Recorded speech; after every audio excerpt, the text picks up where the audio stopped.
Okay, thanks very much, everyone. Just up next, we've got Tanya talking about an exam-related effect in undergraduate mathematics, a cluster analysis of self-efficacy, achievement emotions, and stress mindset.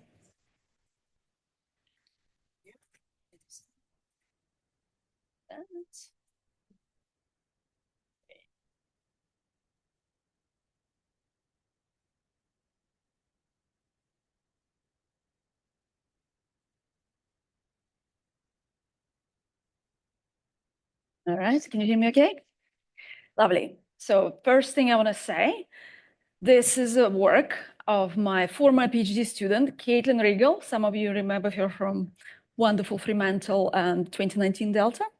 She's a postdoc now, she's got 2 little kids, so the travel is impossible. So here I am presenting her research that she's done 3 years ago. Right, so the focus of Kate's research was exam-related affect in undergraduate mathematics. Ooh, and the clicker. Sorry, try again. No, hold on. Yeah.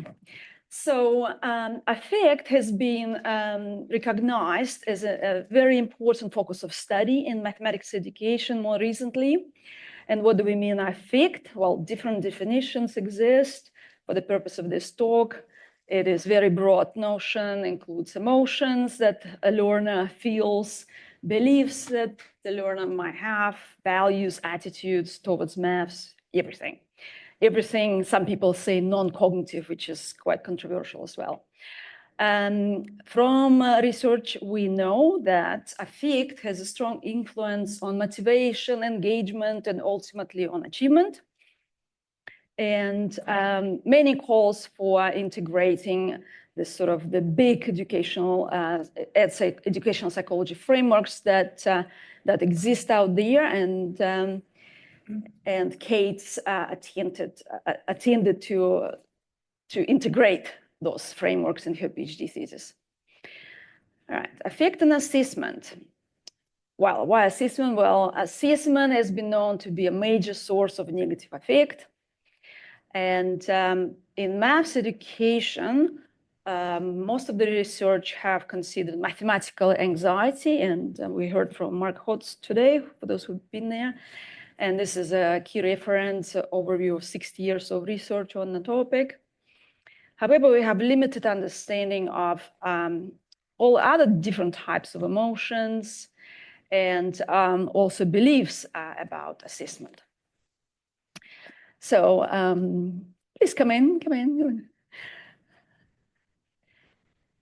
And high-stakes exams, as we all know, remain dominant form of summative assessments in undergraduate maths. This is a reference by Kristina Warsawski, an old-time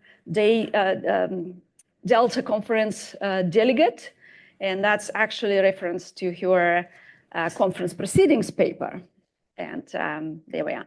And it's being published in 2013, but not much has changed. And by no means, I'm not, neither Kate or me ever were promoting to abandon high-stakes exams. We're not those kind of people. They have a very important place in terms of the learning, and so it's not about that. But it's about studying the exam-related affect in mathematics education, specifically at university level. There are methodologically different approaches to study those things, person-oriented and variable-oriented approaches. So the traditional variable-oriented approach will consider relationship between separate constructs. So you'll have a predictor variable, you have a dependent variable, and you do some sort of regression or any other different statistical tests. But there is criticism of that approach because combined experiences of different constructs across affective field might distort these relationships. So a person-oriented approaches are now becoming quite popular, such as a cluster analysis and latent profile analysis. And they allow us to identify patterns of affect within individuals and potentially can reveal subgroups with distinct affective profiles.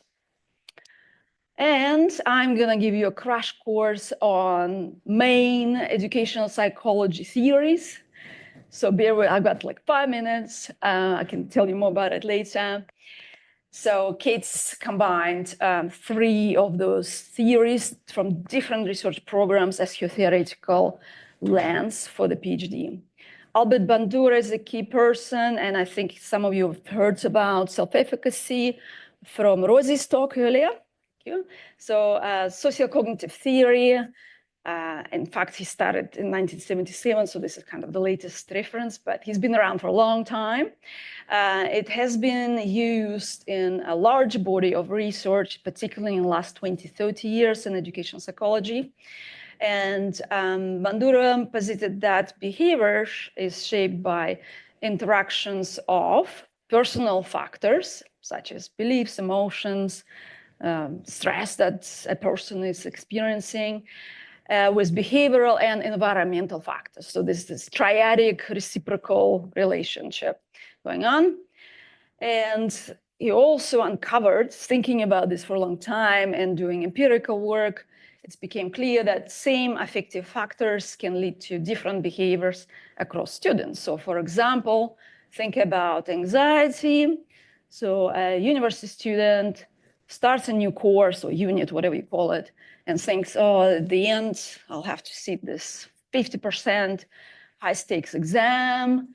Oh, I'm already stressed out about this. And because of this or related to this, the behavior is driven by reduced motivation and reduced engagement and procrastination. And this student ends up not submitting assignment, not seeking help, and ultimately does not show up for the exam. Those we call ghost students, right? Those ones who sign up for the course, never did anything. Those are the mystery to us, right? But yeah, and compare it to another student who have the same level of anxiety, and they think, oh my God, I gotta sit this 50% exam at the end. Oh, I gotta work hard. This is actually a motivating thing for that student. They will go seek help and they will submit every single assignment. They will give it a go and then they study really hard and do well. Self-efficacy is a key construct for this socio-cognitive theory, and Rosie has already talked about its definition. So many definitions floats around, but it's a belief in one's capacity to succeed. It is measured by simply asking the students, what do you think? Using questionnaires, they're called scales or instruments for educational psychologists. So there'd be an item, and the student would be prompted to say, how strongly do you agree with the following statement? And the statement will be, I believe I will do well in mathematics. So that's kind of a typical item that is used to measure self-efficacy. It is known that it is one of the best predictors of many important things that we all talk about at these conferences. It predicts motivation, it predicts perseverance, it also predicts achievement. For mathematics education, this is the best predictor out of the variety of all these psychological constructs that we have, self-efficacy. So when I didn't know about this, right? I'm trained as a mathematician. When I discovered this, I thought, this is it. Many of the topics that we talk about at these conferences, why our pass rates are so low and why some students drop out, and we talk about their identities and all the other factors. Psychology is a very well-established scientific discipline that's been producing insights for over 100 years. And we need to use those insights, those techniques, those instruments to answer all these questions that we have. If we don't engage, we're going to end up reinventing the wheel within the maths education context. That's what I've become convinced in the last 3 years. And the learning curve is not that steep. For anybody who's mathematically trained, stats and maths, it's not that hard. You don't think it's like a completely new discipline. The instruments are usually created to be used in many different domains and accessible. Right, so when Kaitlin was setting up her study, and she was going to have a series of questionnaires in the real mathematics course, she was looking for something to measure self-efficacy with respect to exam, how they feel about exam. And then she couldn't find anything. All of the instruments to measure self-efficacy were too broad. So kind of self-efficacy with respect to maths as a subject, too broad, not sharp enough as an instrument. So she ended up creating her own instrument. And she validated the instrument, and it's an assessment self-efficacy instrument, and you can adapt it to any type of assessment. And it's been validated and published. It's called MAISE, Measure of Assessment Self-Efficacy, and you can just change the prompt. It was validated for small group whiteboard tutorials, something like that. Or you can use it for final high-stakes exams. Or you can use this instrument to measure their self-efficacy with respect to online low-stake quizzes. And yeah, so that's one of your achievements. That was great. Continuing the crash course on education psychology theoretical frameworks. The second one, which was built on Bandura's socio-cognitive theory as an extension to include achievement emotions. It's called control value theory. A key person is Pekrun from Germany. And he posited that achievement emotions depend on subjective control, can I succeed, and value, why does it matter? So control value theory, so those two aspects relate. And emotions can be categorized according to their valence and activation. So for example, positive activating emotions such as enjoyment. Yes, I'm loving it, I'm so interested in maths, right? I wanna do more of this, activating. Positive deactivating. Oh yeah, I've done so well, I don't have to do anything now. I'm relieved. Positive deactivating. It's positive, but it's deactivating. Negative activating, anxiety, again, for most people, it will be an activating, but negative emotion. And negative deactivating emotion, a complete sense of hopelessness. That's yeah. And there's many other emotions that are considered in this framework, but we only focused on the 4. Third big, large body of research that Kaitlin considered is quite a recent one. It came from the same school of thought from Stanford University, the same people who developed growth mindset research program. So this is kind of a continuation of that with regard to stress. Now, stress, well, psychologists studied stress for many years. It involves cognitive, psychological, physiological, emotional response to a situation where you feel you have no control or you can't do anything about it. And Cram and team developed this construct, and they call it stress mindset. It's a belief that stress is enhancing or debilitating. And it's not the opposite. So you kind of, yeah, as you will see. And they also showed that it is a predictor of performance, as well as well-being, as well as other affective factors. But the good news is that it is moldable. Through a very short intervention, they developed a 5-minute video explaining what they know and telling students, if you have a debilitating stress mindset, you can think about this. And they showed that 5 minutes video intervention actually is able to flip the stress mindset into enhancing. It probably doesn't long forever, but you know. And then they showed that the performance, academic performance, actually is increased if they're subjected to this intervention. Quite neat stuff. So we were excited to discover this. We said, okay, well, let's just put it all together. Yeah. and see what happens. And again, need for integrated affective profiles, been called in the literature for a number of years. Kate decided to do it. It's clear that self-efficacy and emotions are connected by complex reciprocal dynamics. That's clear from many, many, many studies. And it's also clear that exam affect is likely to differ across students. Okay, so Kate's used cluster analysis to uncover and track evolving patterns in student affect, and she took measures across the semester, so 12 weeks teaching semester at our university. And here's the study. I'll skip research questions, they're kind of obvious. She wanted to do cluster analysis. And context. Second year service maths course at the University of Auckland, Calc 2, Linear Algebra 2 together, and Introduction to Ordinary Differential Equations. A crazy course in terms of content to be delivered. And 410 students enrolled, 277 agreed to participate, to provide their data for this research project. They completed questionnaires that were kind of part of the online quizzes, and we gave them a little bit like 0.3% of the final grade for completing all 3 questionnaires. So the ethics committee approved it as long as they said, you can have any questionnaires you want, but as long as you have a math question in it, we're happy. You can do it. Just a tip for you researchers. Demographics, yeah, a bit skewed.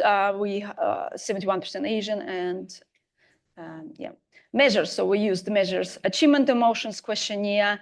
We looked at enjoyment, hope, anxiety, hopelessness.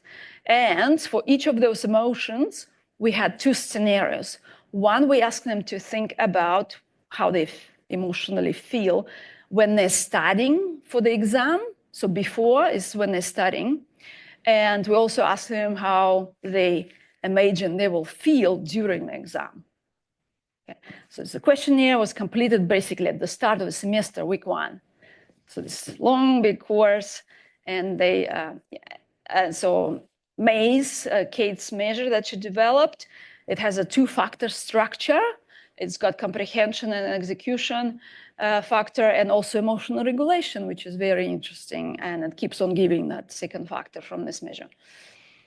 And general sort of questionnaire for how they feel. One question evaluating their feeling about the level of stress related to exam and stress mindset. And we're also taking measures of their achievement. So prior self-reported grade of their prerequisite course, it was stage 2, so they had to complete stage 1 course at the university already, mid-semester test, final exams, and all of the other course assessment as well. All right, cluster solutions. Oh gosh, I gotta get it. 5 clusters, catchy names. I will show you the actual cluster measures, and we'll talk about these 4-5 different clusters. We ran them over, and we noticed significant differences across clusters with large effect sizes, and clear separation on emotions, self-efficacy, stress mindset, and prior achievement.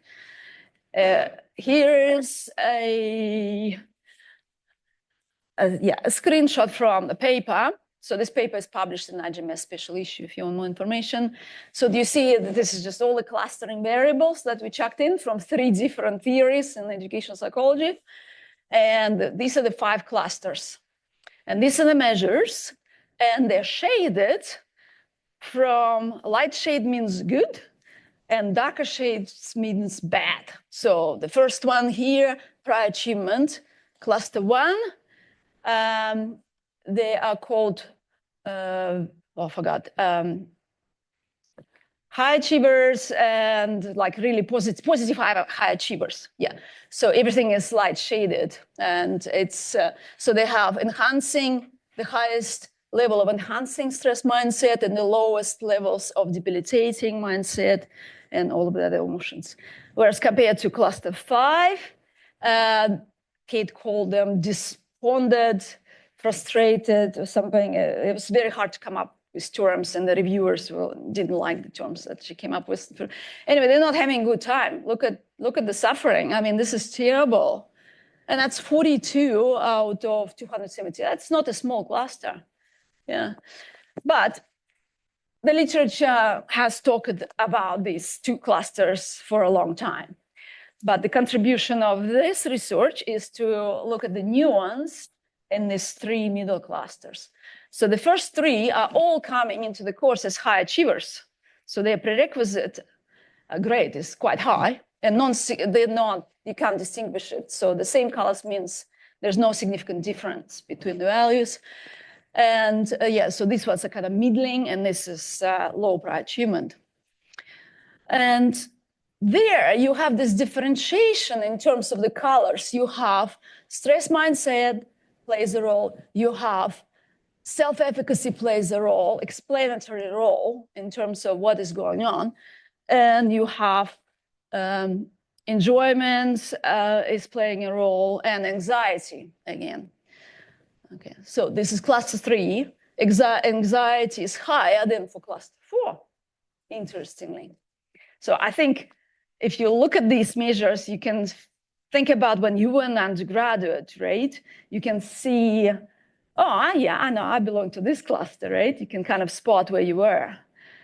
And yeah, I guess for Kate, it was like a self-exploration in a way, you know, she was really interested in this. And anyway, so achievements across clusters, I'll go fast. Lowest achievements are stressed and despondent group, so that's cluster 5. And as expected, low achievement.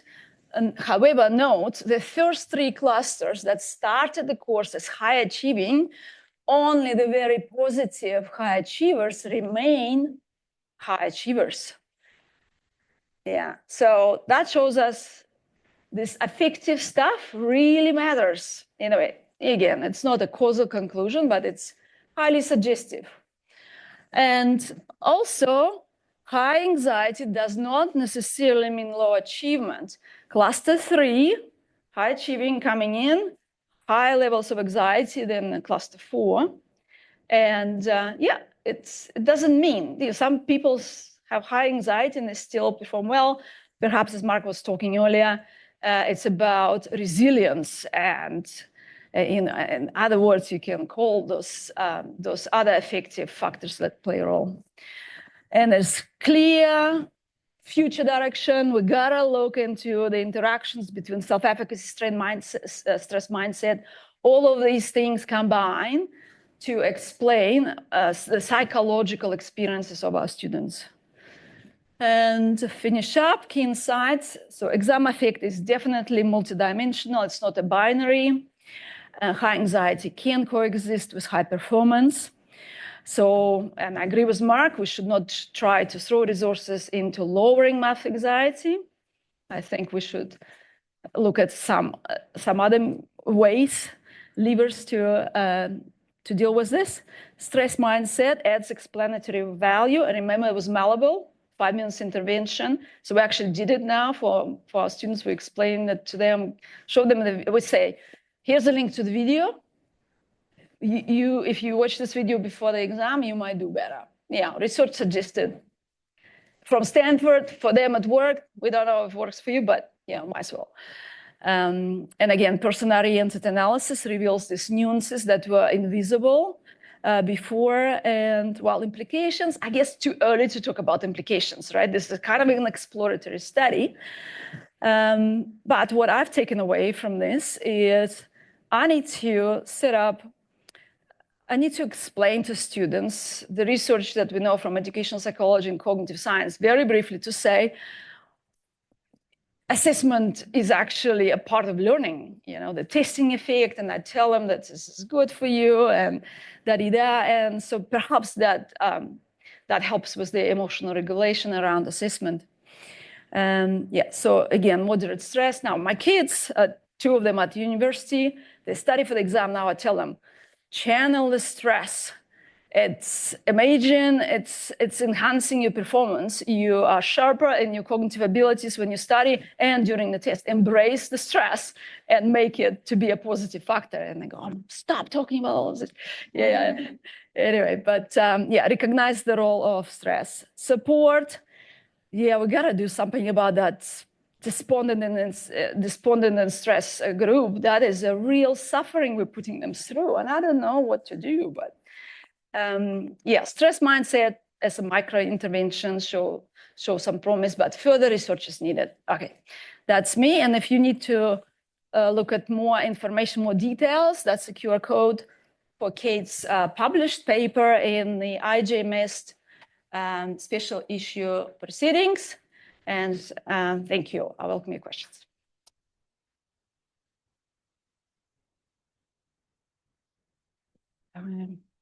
Oh yeah, right on time. Yes.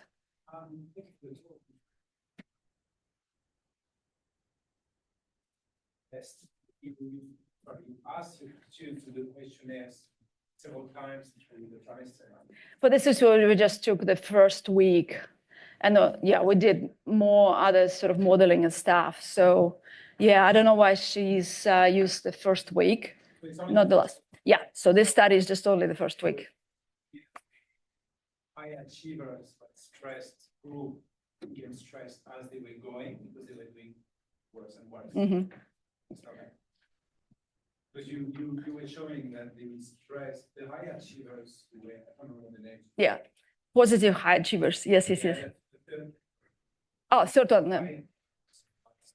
Anxious high achievers. Yes. That's right. Yes. Yeah. So could it be that they became stressed in the trimester because even though they were high achievers, they were not understanding the material as well? Or? But the measures of the anxiety are high at the start of the semester. Yeah. It's not. Yeah. That's right. Yeah. My second question is anyway, I think there is an effect in psychology that when you ask the question, you induce the emotion.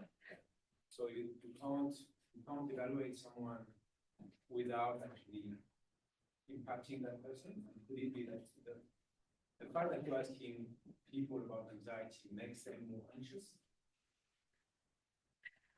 I mean, yes, it's kind of, but still, it's a limitation of this approach. But yeah, and there's calls to measure anxiety using physiological measures and all that, which are also, quite tricky. And yeah, it's all part of it. Yes, there are plenty of criticism for self-reported questionnaires for sure. But nonetheless, it's a big discipline that keeps on growing because it has explanatory power. And and I hope more people will join and use those tools that exist in EdPsych. Thank you.